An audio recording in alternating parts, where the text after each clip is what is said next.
நம்ம சுடிதாருக்கு பேண்ட்ல நாடா கோர்ப்போம்ல, அது பிசுறு இல்லாம எப்படி அடிக்கிறதுன்னு பார்க்கலாமா?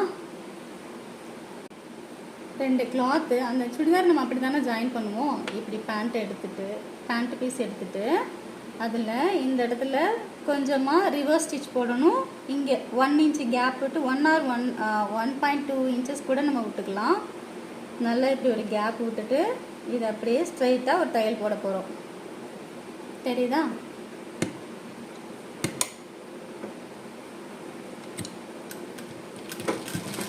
ரிவர்ஸ் ஸ்டிச் போட்டாச்சா? போட்டதுக்கப்புறம் அப்படியே ஊசியை லைட்டாக நவுத்தி இப்படி கொண்டு வந்து இங்கே நீங்கள் லைட்டாக நவுத்துனீங்கன்னா மட்டும்தான் நூல் நவுந்து வரும். இப்படி இழுத்தா உள்ள பாபின்ல இருக்க த்ரெட்டெல்லாம் பிஞ்சு கொச்சான்னு ஆயிடும். அப்படி பண்ணக்கூடாது. இங்கே வீல் இருக்குல்ல, அந்த வீலை இந்த வீல் இருக்குல்ல, இந்த வீலை இப்படி லைட்டாக பேக் ஃப்ரண்ட்டு நவுத்துனீங்கன்னா மட்டும்தான் இங்கே நூல் வந்து இப்படி நவுந்து முன்னால் வரும். ஓகே, இப்போது இங்கே ஒரு ரிவர்ஸ் ஸ்டிச் போட்டு கடைசியாக அகைன் ஒரு ரிவர்ஸ் ஸ்டிச் போட்டுட்டு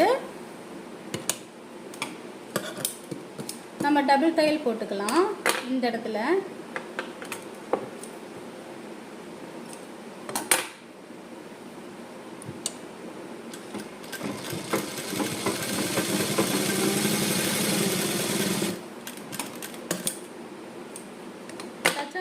இப்போ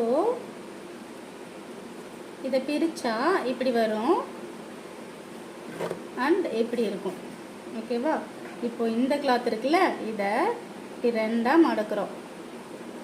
அந்த ஸ்டிச் பண்ணோம்ல, அந்த அளவுக்கு இப்படி மடக்கிட்டு நெயில் வச்சு லைட்டாக இப்படி கீறி விட்டுக்கலாம். அதுக்கப்புறம் மறுபடியும் இந்த பக்கம் மடக்கிறது தெரியுதுல்ல, இந்த மாதிரி கீறி விட்டுக்கலாம். கீறி விட்டுட்டு ஸ்டிச் போட்டுக்க வேண்டியதான் 2 சைடில். நம்ம சுடிதாருக்கு ஸ்லிட் அடிப்போம்ல, பிகினர்ஸ்க்கு தெரிய வாய்ப்பு இல்லை. இந்த மாதிரி அடிச்சுட்டு ஊசி நிப்பாட்டிடணும். நிறுத்திட்டு இப்படி பா மாதிரி கொண்டு வரணும்.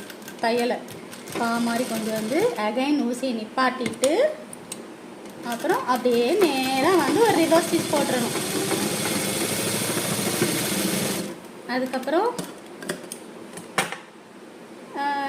நம்ம இந்த இது வரைஞ்சோம்ல, ஹோல் போட்டோம்ல, அந்த அளவுக்கு இந்த கிளாத்தை மடக்கிட்டு நம்ம நேராக நாடகம் கோர்க்கிற மாதிரி அடிச்சிட வேண்டியதான். ஃபுல் ரவுண்டு அடிச்சிட வேண்டியதான்.